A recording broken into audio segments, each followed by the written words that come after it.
episode 42 of Smith the Ticket.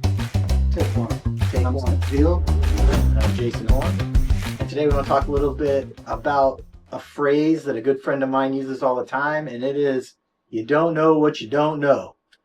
And that leads us into, how does that apply to cybersecurity and basic network setup, right?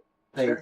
You're a business owner, you have an in-house IT person, they're great at the day-to-day stuff. And you just assume all this stuff is getting taken care of. That's right.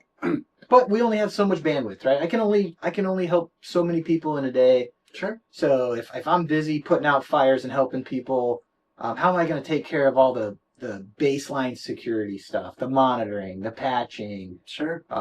Creating policies, rolling out policy, and take that a step further. If I'm busy doing help desk tickets and just the day-to-day, how am I supposed to be able to communicate to my superiors on the needs of the company? Yeah, you don't have time. You're just trying to keep your head above the water. Yep.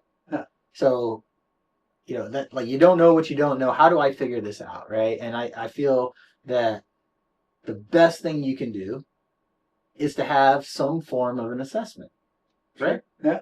And so we do many different levels of assessments, but generally our baseline assessment is on what NIST.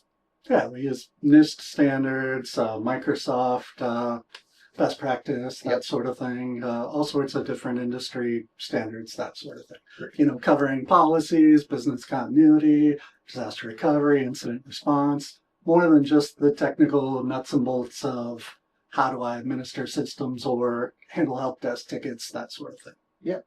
And we create a report. We outline the gaps, the risks. We prioritize them by high, medium, low criticality. And then what else, right? That we're also going to put in that report. These are the steps To remediate it. Sometimes it's an easy thing. Sometimes it's not, right? Sometimes it's a little more buy-in from maybe the C-level people because it's going to be change. Yeah, in security, it's always, you need people. You can't have everyone with an exception to it, or why did you bother with the security? Exactly.